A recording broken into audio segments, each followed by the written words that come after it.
नमस्कार। कार्यक्रम अध्यायमा यहाँलाई हामी हार्दिक स्वागत गर्छौँ। दर्शकवृन्द, 2062-63 को आन्दोलन मुलुकमा लोकतन्त्र आयो, संघीयता, गणतन्त्र, धर्मनिरपेक्षता भयो, नयाँ संविधान आयो, निर्वाचन भयो। निर्वाचनपछि एउटा ठुलो सरकार, कम्युनिस्टहरूको झन्डै 2/3 सरकार बन्यो। मानिसहरूले आशा गरे अब विकास समृद्धि हुन्छ, आर्थिक विकास हुन्छ, मानिसहरूको प्रगति हुन्छ।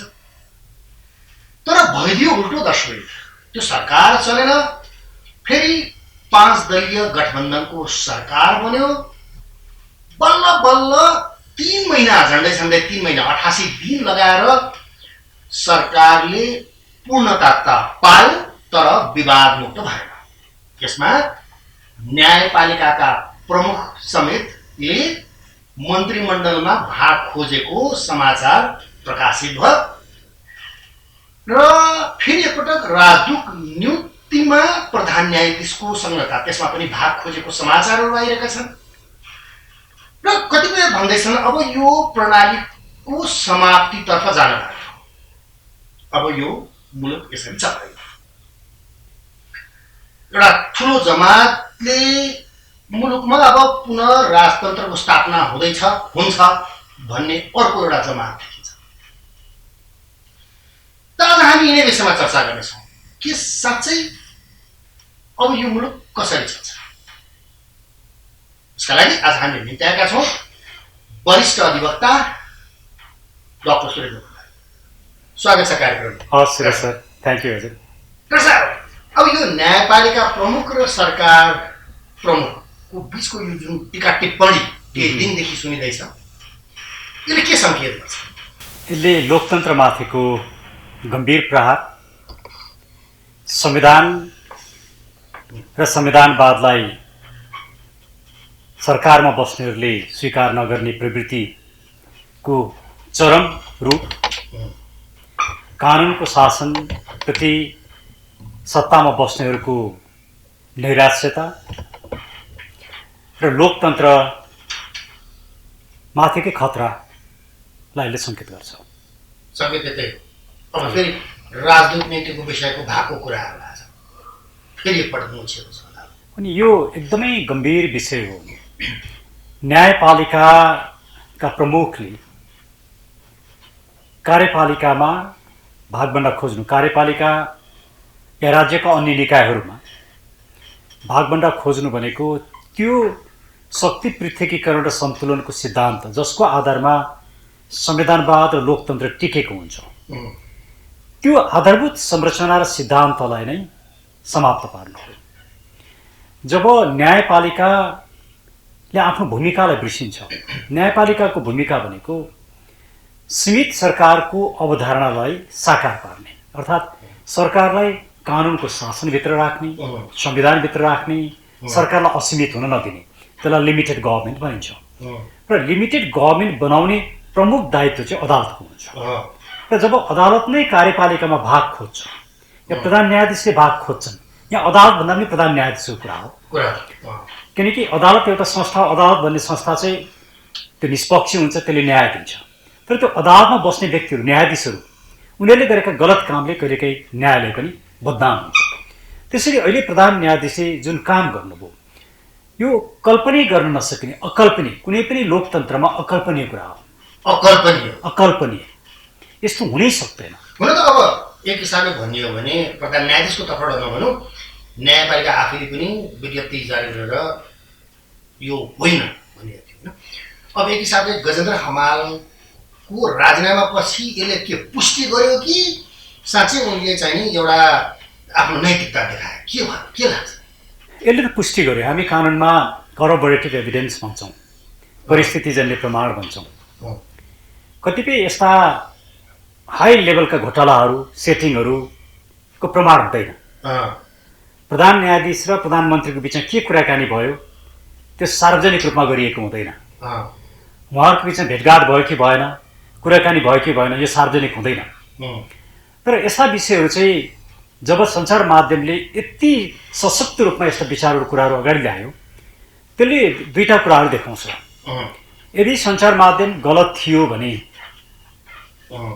प्रधान न्यायाधीशले यो त न्यायपालिकामाथिको ठुलो आक्रमण हो, त्यसैले प्रधान न्यायाधीशले त्यो सञ्चार माध्यमलाई कन्टेम्प अफ कोर्टमा मुद्दा चलाउन सक्नु पर्थ्यो प्रधान न्यायाधीशले।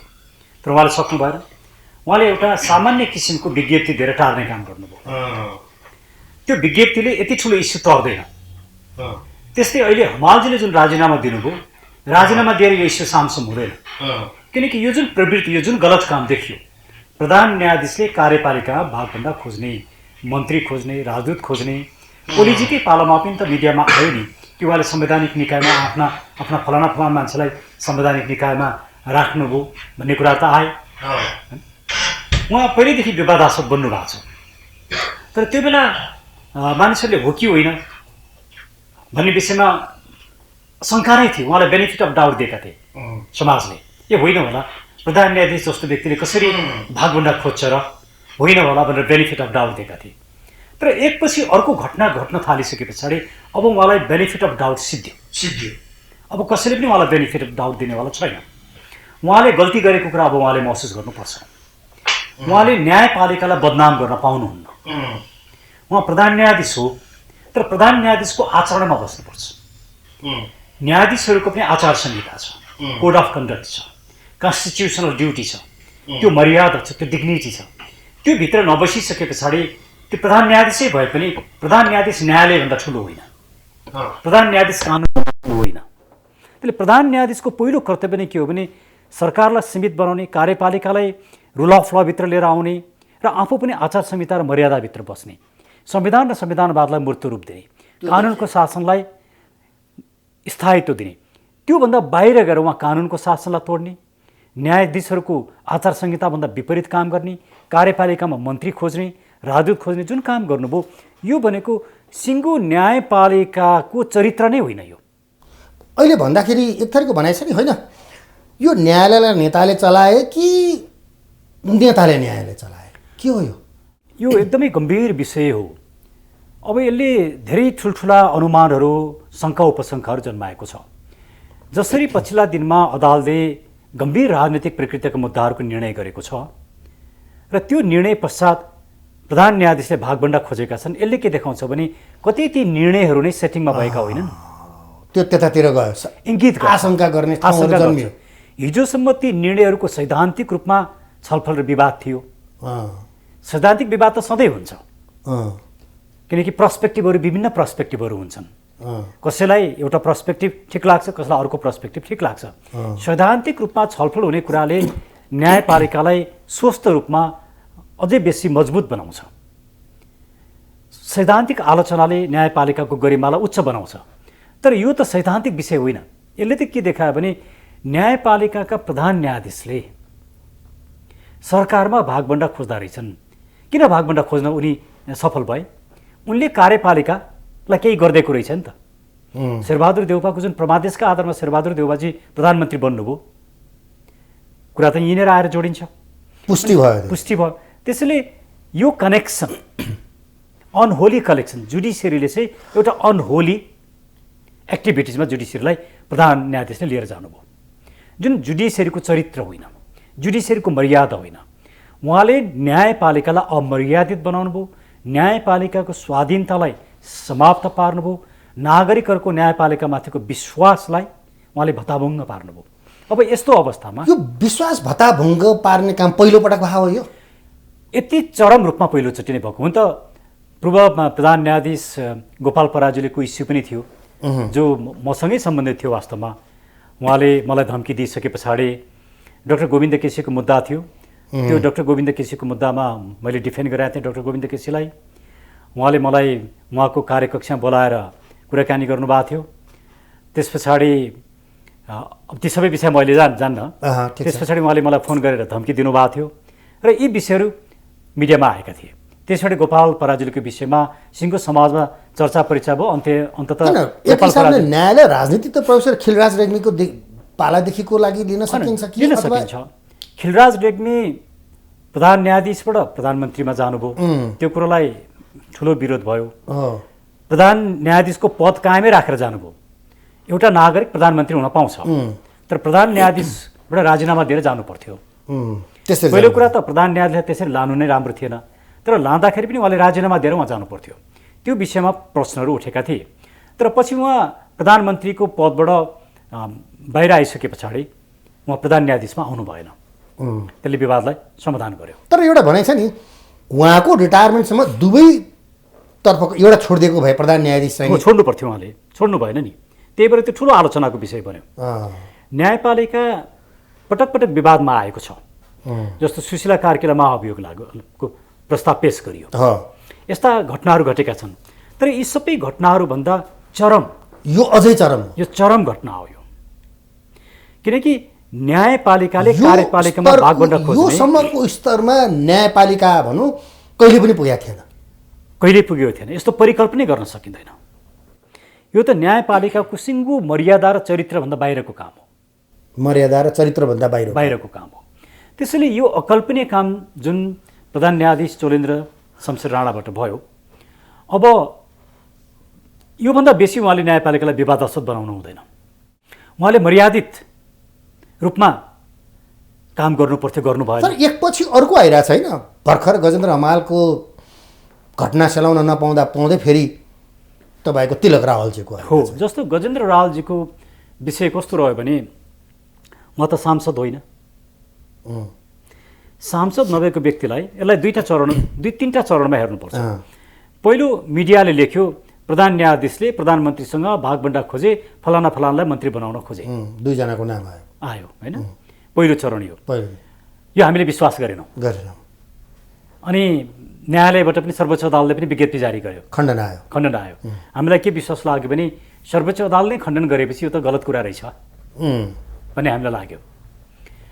हामीले खासै मिडियामा आएको यति ठुलो आवाजलाई पनि सत्य हो कि भनेर अनुमान गर्न सकेनौँ। सेलाएको त थिएन, तर विवादै थियो, हो कि होइन भन्ने नै थियो।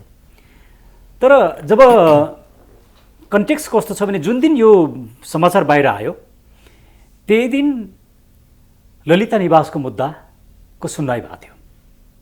जुन दिन समाचार बाहिर आयो पत्र पत्रिकामा, त्यही दिन ललिता निवासको मुद्दामा सुनवाई भयो। ललिता निवासको मुद्दा प्रधान न्यायाधीशले आफ्नै इजलासमा राख्नुभयो र एकजना कानुनी व्यवसायले त्यो मुद्दा रोक्नको लागि निवेदन दिनुभयो। प्रधान न्यायाधीशले रोक्न मान्नु भएन। हुन त म आफै पनि लयर थिएँ, म पनि नरोकियोस् भन्ने नै चाहन्थेँ, किनकि यस्तो गम्भीर मुद्दा सधैँ रोकेर हुँदैन। तर कानुनी व्यवसायले दुईचोटिसम्म रोक्न पाउने सामान्य नियमै छ। त्यो नियमभन्दा नि बाहिर गएर उहाँले रोक्न दिनु भएन। र मलाई के लागेको थियो भने, ठिक छ बहस गरौँ, यो मुद्दा अझै फैसला होस्। तर उहाँले त्यो दिन फैसला गर्नु भएन। उहाँले बहस सुनिसके पछाडि कार्तिक 15 को लागि निर्णय सुनाउने भनेर राख्नुभयो। अब यो मुद्दामा संलग्न को छन्? डाक्टर बाबुराम भट्टराई र माधव नेपाल, जो अहिले कहाँ हुनुहुन्छ? सरकारको गठबन्धनमा हुनुहुन्छ। यो मुद्दालाई कार्तिक 15 गते निर्णय सुनाउने भनेर राखिसके पछाडि त्यस पछाडि त्यसको भोलिपल्टदेखि मन्त्रीमण्डल बन्ने प्रक्रिया सुरु भयो। भन्दाखेरि स्टेप बाई स्टेपमा संलग्नता पुष्टि हुने कामहरू भए होइन। अब त्यस पछाडि मन्त्रीमण्डल बन्दाखेरि उहाँको आफ्नो मान्छेको नाम आयो। त्यसमा त प्रश्न भयो नि, जेठानकै नाम आयो। जुन पत्र पत्रिका लेखिरहेको थियो त्यही व्यक्तिको नाम आयो। आवश्यक थिएन, गैर सांसदलाई बनाइयो, त्यो जरुरी थिएन। किनकि यो त संसदलाई भङ्ग गरिसके पछाडि बिउजाइएको संसद हो। संसदले नै काम गर्नुपर्छ, सांसदहरूले नै सिस्टम चलाउनुपर्छ भनेर बिउताइएको हो नि। गैर सांसदलाई मन्त्री बनाउनुपर्छ भने अब त संसद भङ्ग भएकै कुरा ठिक थियो नि त। किनकि ओलीजीले संसद भङ्ग गरेपछि गैर सांसदलाई मन्त्री बनाउनु भएको थियो। त्यो कुराको त उहाँहरूले विरोध गर्नुभयो हो नि। हो त। जुन कुराको विरोध गरेर उहाँहरू आउनुभयो, उहाँहरूले त्यही काम गर्नुभयो।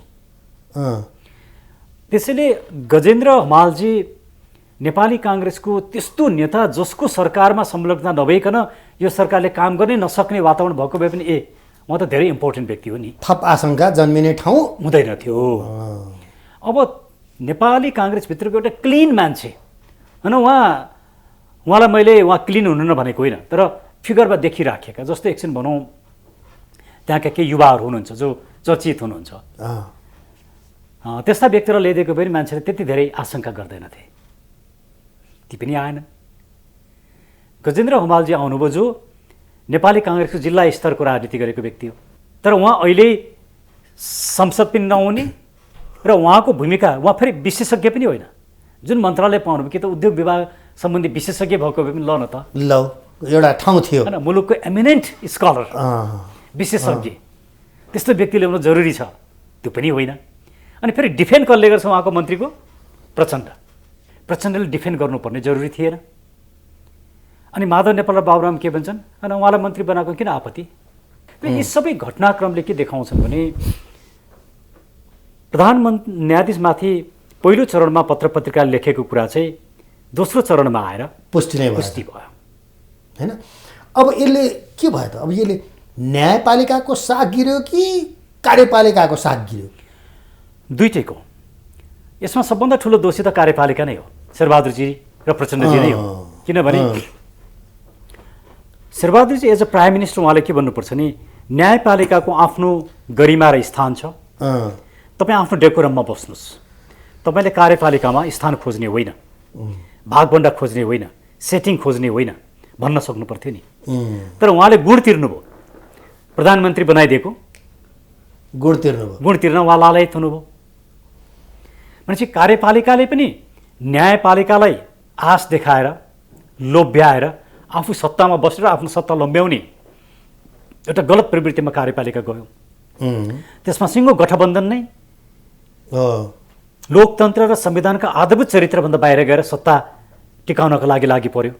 भनेपछि पहिलो दोषी चाहिँ शेरबहादुरजी र यो गठबन्धन प्रचण्डजी नै हो।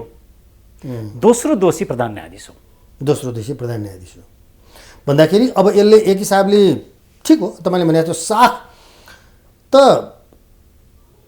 कार्यपालिकाको साख त पहिलेदेखि नै गिरिरहेको थियो, अब न्यायपालिका पनि स्वतन्त्र रहेन भनेर पुष्टि गर्यो।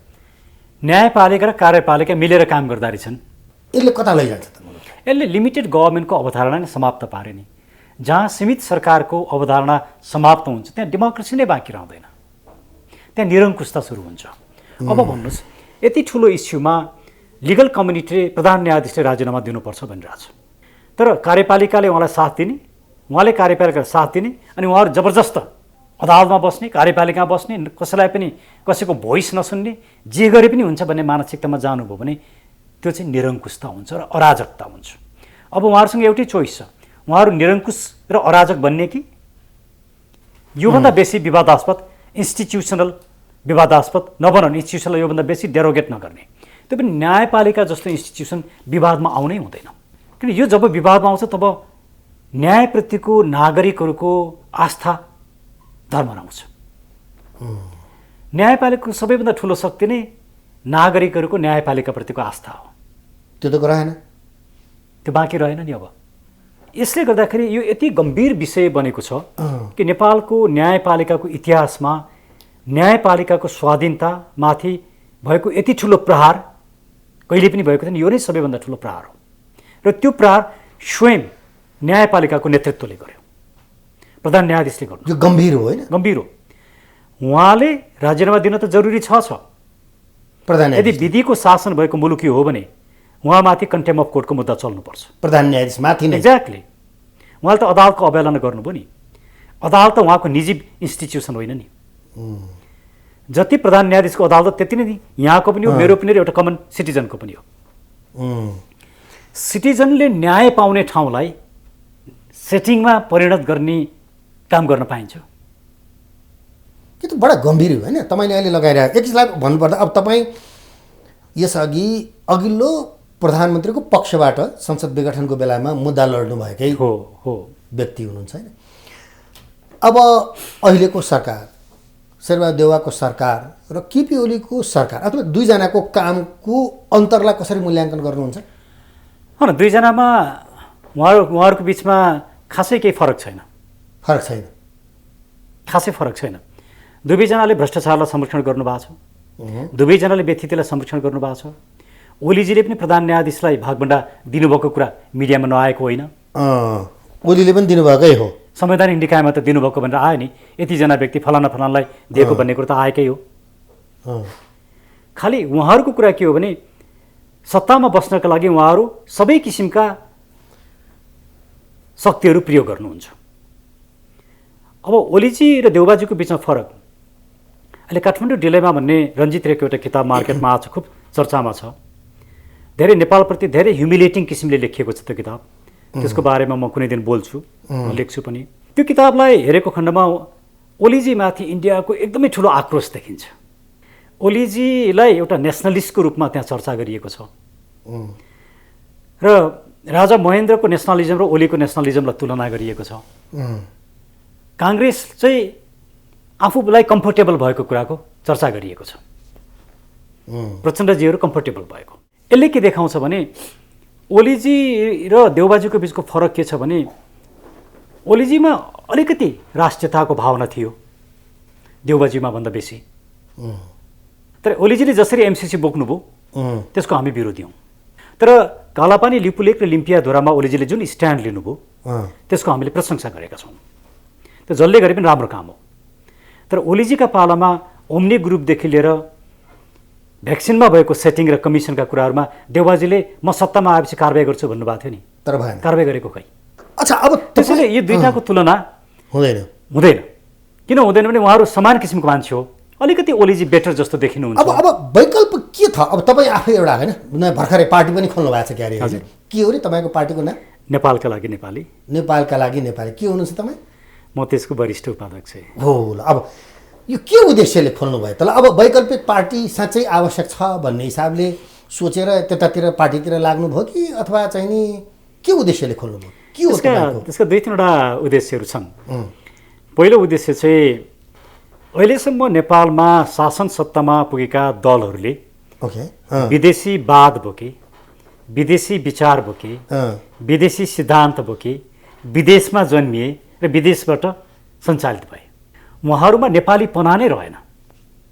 सबै दलमा प्राय सत्तामा बसेका प्राय सबै दलमा जो सत्तामा पुगे, यो 31 वर्षसम्म शासन गरे। त्यसैले आज राजनीति किन असफल भयो? राजनीति असफलताका दुई तिनवटा इन्डिकेटर्स मात्रै हेरौँ। कुनै पनि प्रोफेसनल राजनीति भनेपछि इट्स अ डर्टी गेम भन्छ। सायद यहाँले पनि त्यसै भन्नुहुन्छ, यहाँ पनि एउटा प्रोफेसनल हो। एउटा युवा विद्यार्थीलाई सोधौँ, मलाई राजनीतिप्रति चासो नै छैन, आई डोन्ट लाइक इट भन्छ। केही युवाहरू आउन थालेका छन् बल्ल बल्ल। हामीले धेरै धेरै विचारहरू जसरी फ्लो भएको छ त्यसले इन्करेज गरेका छौँ। दोस्रो, तेस्रो, राजनीति र राजनीतिको प्रति समाजमा विश्वासै छैन। यो भनेको राजनीतिक असफलता हो। मुलुकलाई सञ्चालन गर्ने काम राजनीतिले गर्छ, तर राजनीति आज मुलुकमा के छ? असफल छ। त्यसले राजनीति असफल भइसके पछाडि मुलुक ठिकसँग सञ्चालन हुन सक्दैन। अब हामीले के च्यालेन्ज महसुस गऱ्यौँ भने यो 32 वर्षसम्म जसरी शासन गरियो, यिनै दल र यिनै नेताबाट मुलुक राइट डिरेक्सनमा जान सक्दैन। त्यही सोचाइराख्नु भयो। त्यो सोचाइराखेर हामीले वैकल्पिक शक्ति हो नि कि अब मूलधार राजनैतिक शक्ति। वैचारिक रूपमा किन हामी आफूलाई मूलधार भन्छौँ भने हामीले लिएको विचार प्रष्ट छ। किन छ भने त्यो विचार के हो तपाईँको? नम्बर 1, जुन विचारले यो मुलुकको एकता र निर्माण गर्यो त्यो विचारलाई अलग गरेर गरिने राजनीति राष्ट्रवादी हुन सक्दैन, राष्ट्रिय हितमा हुन सक्दैन। त्यो कुरा त देखियो नि। त्यसैले हामीले भन्यौँ हाम्रो नेपाल एउटा त्यस्तो थट दिने मुलुक हो जसले पिसको थट दियो। गौतम बुद्धले दुनियाँमा शान्तिको थट दिए। पृथ्वीनारायण शाहको दिव्य उपदेशले यो मुलुकको एकीकरण गर्यो, निर्माण गर्यो। यस्ता विचारहरूलाई चाहिँ हामीले तिरस्कृत गऱ्यौँ। अनि हामीलाई के चाहियो? विदेशमा जन्मेका बात चाहियो। परिणाम त नेपाली समाजको सभ्यता, यसको सभ्यतालाई हेर्नु भने यो मुलुकले 5-5वटा धर्म जन्माएको छ। यो मुलुकले दुनियाँको सबैभन्दा पुरानो दर्शन दिएको छ। त्यो साङ्ख्य दर्शन होस्, त्यो वेदान्त होस्, न्याय होस्, योग होस्, नेपालले दिएको दर्शन हो। भन्दाखेरि हिन्दू वकालत गर्नुहुन्छ होइन? हिन्दू राष्ट्रको वकालत। हिन्दू एथ्स धर्म होइन, रिलिजन होइन। धर्म र रिलिजनमा फरक छ। रिलिजनले ईश्वरप्रतिको फेथ मात्रै क्रिएट गर्छ, विश्वास मात्रै क्रिएट गर्छ। धर्मले वे अफ लाइफ क्रिएट गर्छ। त्यसैले हिन्दू धर्म चाहिँ it's a way of life. त्यो वे अफ लाइफ हो। र हिन्दू धर्मभित्र आस्तिक पनि यसभित्र छन्, नास्तिक पनि यसभित्र छन्। यसभित्र 9वटा स्कुल अफ थट छन्। यो एउटा मात्रै स्कुल अफ थटले बनेको धर्म होइन यो। ठिक छ, अब यसको चर्चा गरौँ। त्यसैले मैले भन्न खोजेको कुरा के हो नि, मौलिक राजनीतिक विचार नभइकन यो मुलुकको राजनीति ठिक ठाउँमा जान सक्दैन। त्यसैले मौलिक राजनीतिक विचार स्थापित गर्न हामी जन्मिएका हौँ। नेपालका लागि नेपाली पार्टी जन्मिएको हो। अरू यसले अरू के वकालत गर्छ? यसले मुलुकमा 5वटा समस्या देखेको छ। सबभन्दा पहिलो समस्या भ्रष्टाचार। भ्रष्टाचारको अन्त्य नगर्ने हो भने जोसुकै सत्तामा आओस् त्यसो केही अर्थ छैन। शासन व्यवस्थामा परिवर्तन हुने, राजनीतिक परिवर्तन हुने, तर झन् बेसी भ्रष्टाचार हुने। पञ्चायतमा भन्दा बेसी भ्रष्टाचार डेमोक्रेसीमा हुने, प्रजातन्त्रमा हुने, प्रजातन्त्रमा भन्दा बेसी भ्रष्टाचार लोकतन्त्रमा, गणतन्त्रमा हुने। यो चरित्रको समाप्ति जरुरी छ। त्यसले पदमा पुगेपछि जो पनि भ्रष्टाचारतिर लाग्ने त्यो एउटा त्यो ठाउँै त्यस्तै हो कि त्यो कल्चरलाई नै अन्त्य गर्नुपर्छ। किनभने कसरी गर्न सकिन्छ त अन्त्य? त्यसको लागि 2-3वटा काम गर्नुपर्छ। हामीले के भन्यौँ भने सबभन्दा पहिला त निर्वाचन प्रणालीमा सुधार गर्नुपर्छ। निर्वाचन प्रणाली, किन सबभन्दा ठुलो भ्रष्टाचार त्यहीँबाट सुरु हुन्छ। प्रधानमन्त्री प्रत्यक्ष रूपमा निर्वाचित हुनुपर्छ। प्रधानमन्त्री या राष्ट्रपति? प्रधानमन्त्री। सांसदहरू मन्त्री बन्न पाउनु हुँदैन। ओके। मन्त्रीहरू एक्सपर्ट हुनुपर्छ। सांसदहरूको सङ्ख्या सानो 110-15 को हुनुपर्छ। उनीहरूले कानुन र नीति मात्रै बनाउने हो। सांसदलाई मन्त्री बन्न नदिन साथ सांसद बन्नका लागि करोडौँ पैसा खर्च गर्ने र भ्रष्टाचार गर्ने कुरो त्यहीँ अन्त्य हुन्छ।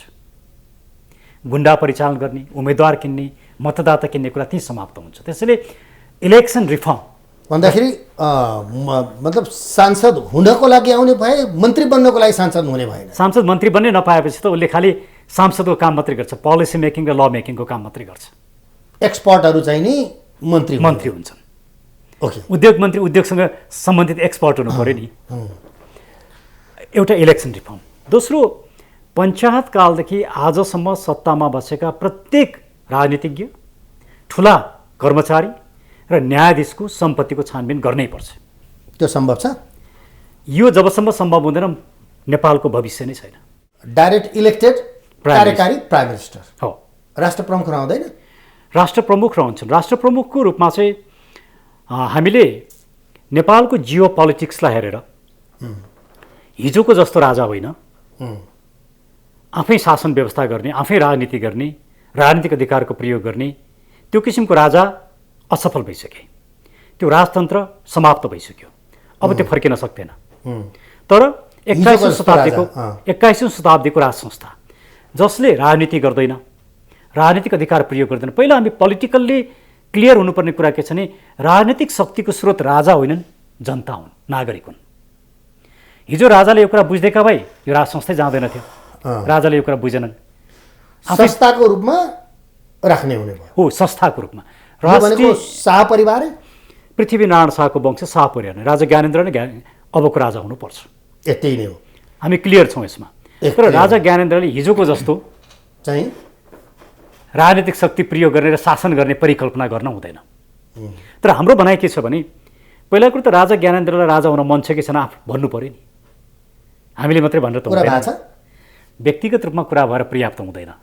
अनि सार्वजनिक रूपमा भन्न सक्छ। अहिले भनौँ न, एक हिसाबले एउटा समय, पछिल्लो समय विप्लवजी, वैद्यजी, रोहितजी घरको पनि यो राजाप्रतिको कुराहरू आउन थालेको छ नि, सकारात्मक कुराहरू। हजुर, के हो यो?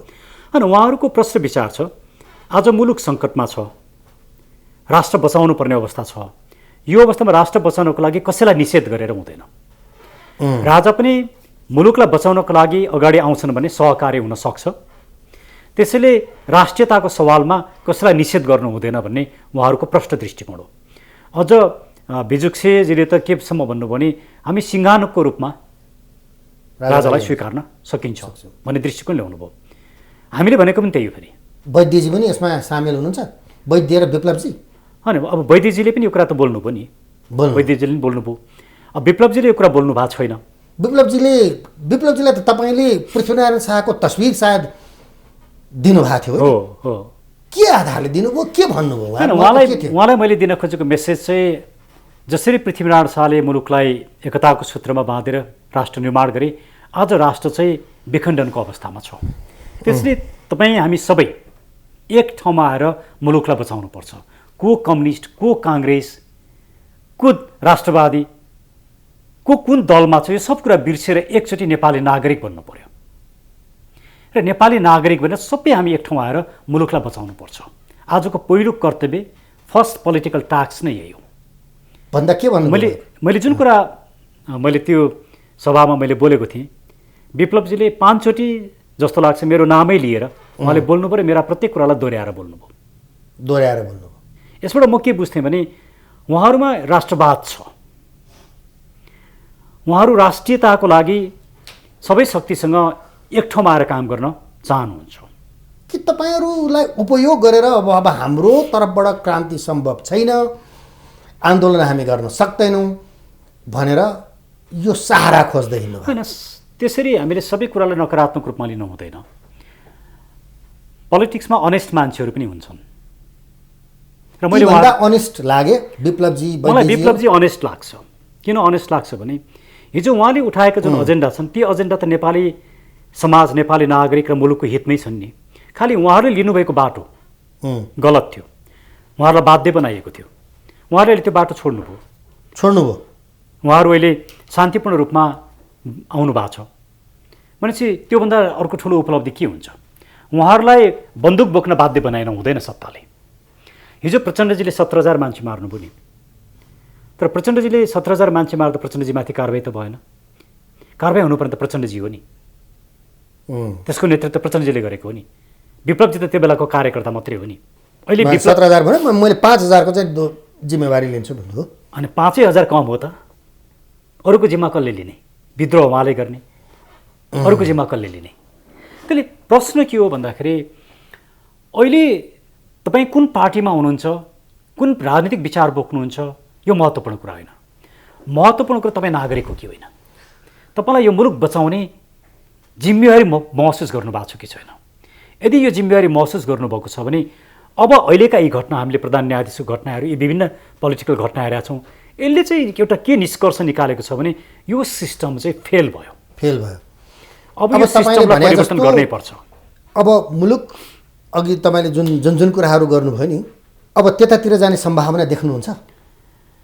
त्यो नै एउटा मात्रै बाटो देख्छु मैले, त्योभन्दा अर्को हामीसँग विकल्प छैन। पार्टी खोल्नु र चलाउनुमा त फरक त होला नि त? एकदमै फरक छ, एकदम फरक छ। म यहाँलाई एउटा सानो कुरा भनौँ, नेपाली समाज कति कम्प्लेक्स छ भने आज बिहान मात्रै मैले मेरो गाउँको एकजना बहिनीले मलाई फोन गरिन्, मैले फलाना ठाउँमा जागिरको लागि एक्जाम दिएको छु भनिदिनु पर्यो भने म नाम भन्दिनँ। हाम्रो समाज यस्तो छ। मैले आजसम्म दुनियाँमा कसैलाई पनि जागिर लगाइदियो भने कसैलाई भनेकै छैन, म भन्दिनँ। हाम्रो राजनीति त्यो हुँदा पनि होइन, मेरो चरित्र पनि त्यो होइन। मैले कसैलाई अहिलेसम्म जागिर लगाइदियो भनेर कसैलाई भनेको पनि छैन, मैले लगाएको पनि छैन, म लाउँदा पनि लाउँदिनँ। मेरो मान्यता के हो भने एउटा कम्पिटेन्ट व्यक्तिले समाजमा उसले इम्प्लोइमेन्ट पाउनुपर्छ, सिस्टमले दिनुपर्छ, व्यक्तिले भनेर होइन। अहिले पनि हाम्रो यो समाजको यो चरित्र कसरी आयो त?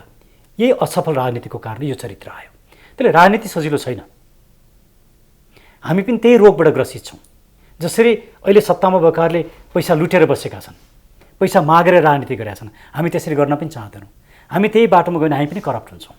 एउटा आस्था र निष्ठाको राजनीति गर्न सजिलो छैन। अघि तपाईँले कुरा गर्ने उहाँले भयो शाह खानदानकै निरन्तरता चाहिँ हामीले खोजेका छौँ। राइट।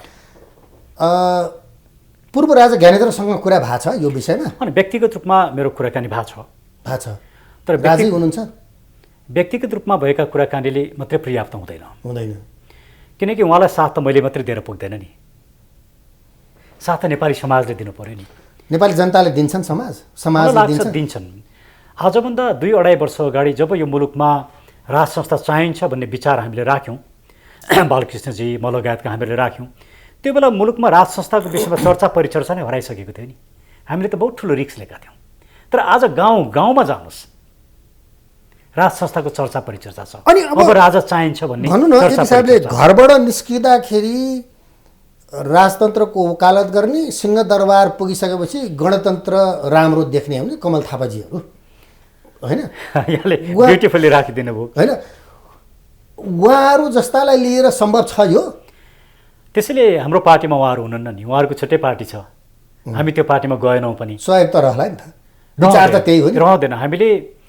हामीले पटक पटक भनेका छौँ, सत्ताको लागि गर्ने राजनीतिले निष्ठा र आस्थाको राजनीति गर्दैन। उहाँले सत्ताको राजनीति गर्नुभयो, सत्ता पाउनको लागि जे पनि गर्ने। हामी विचार र आस्थाको राजनीति गर्छौँ, हामी मान्यताको राजनीति गर्छौँ। यो सिंहदरबार नपुगुन्जेल सिंहदरबारमा पुग्नासाथ हाम्रो सबभन्दा पहिला त मैले अघि पनि यहाँलाई भने कि हामी नागरिक आयोग गठन गर्छौँ। सबभन्दा पहिलो हाम्रो कामै त्यही हुन्छ र त्यो नागरिक आयोगले हामी जो सिंहदरबारमा पुग्छौँ सबभन्दा पहिला छानबिन हामीबाट सुरु गर्छ, आफैबाट। त्यसले उहाँहरूभन्दा हामी फरक छौँ र हामीले विगतमा गरेका कामहरूले पनि देखाउँछ हामी कति फरक छौँ।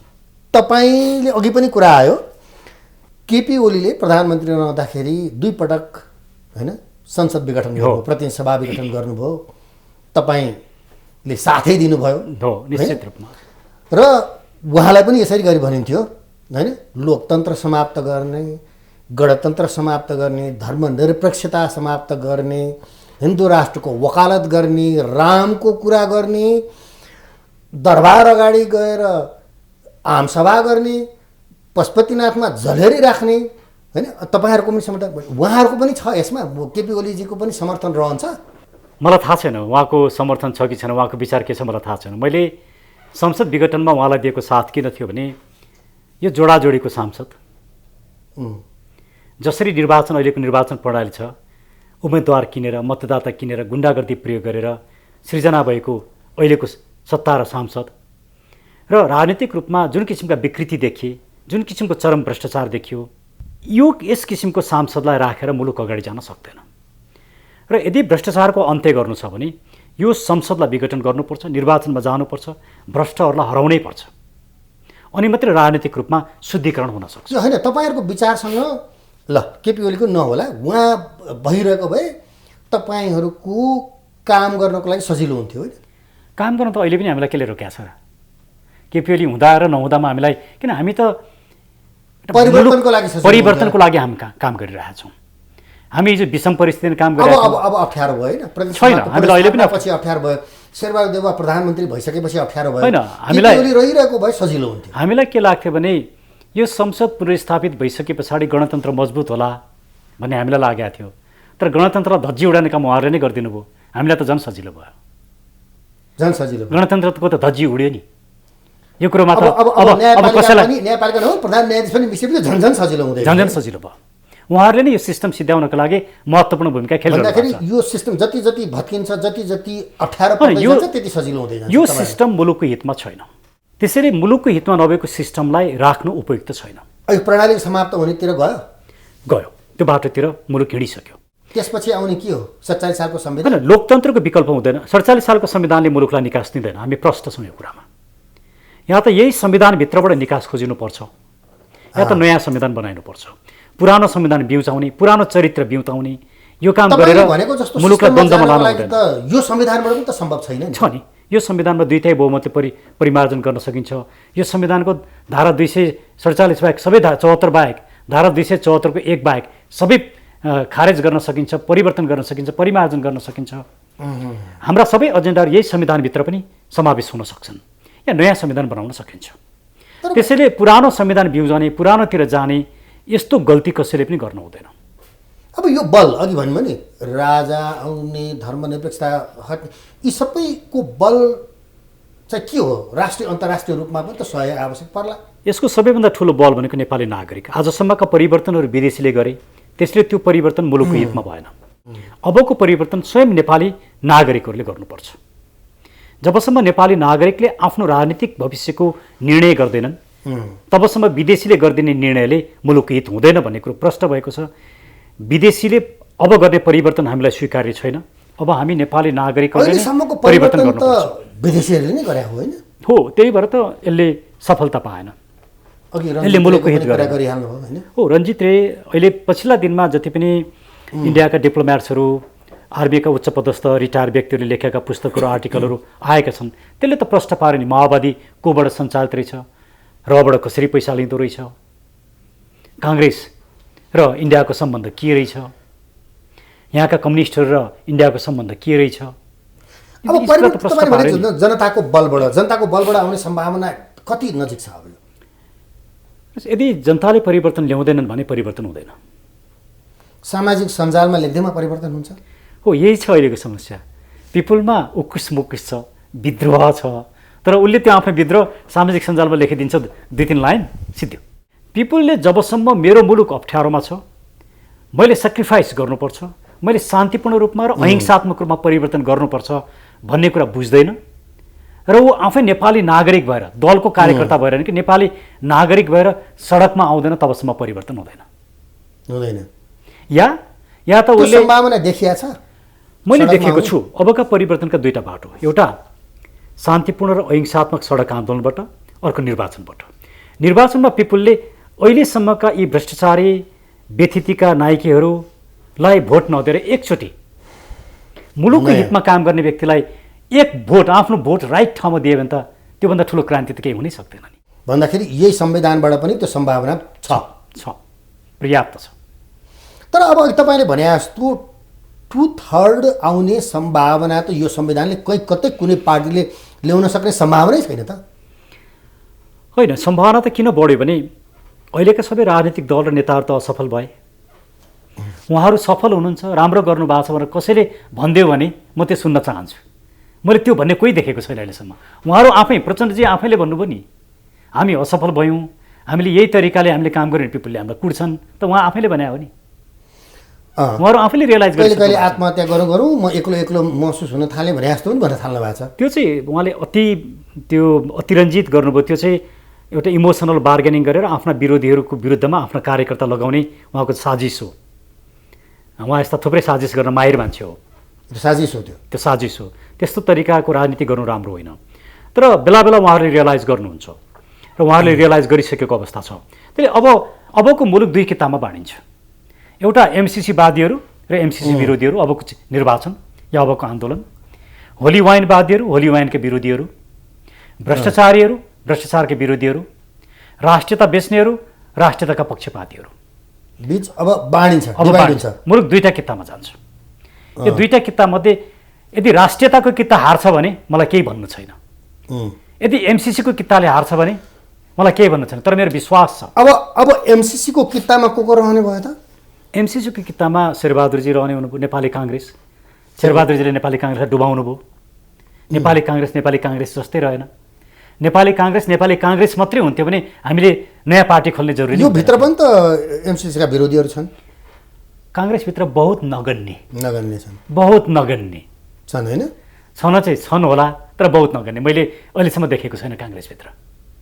अच्छा, अब त्यसपछि केपी ओलीको पार्टीमा एमालेमा भीमराव जस्ता केही व्यक्तिहरू छन्, तर उहाँहरू एब्सोल्युट माइनोरिटीमा हुनुहुन्छ। ऊ राष्ट्रवादी हुन् उहाँहरू? अब उहाँ राष्ट्रवादी हो कि होइन भन्ने विषयमा म चर्चा गर्न चाहन्न। उहाँ मेरो मित्र पनि हो, म धेरै उहाँको बारेमा बोल्न चाहन्न व्यक्तिगत रूपमा। ओके। प्रचण्डकैमा लीलामणिजीहरू हुनुहुन्छ जो एमसिसीको विरुद्धमा हुनुहुन्छ। प्रचण्डजी धर्ममा हुनुहुन्छ होइन?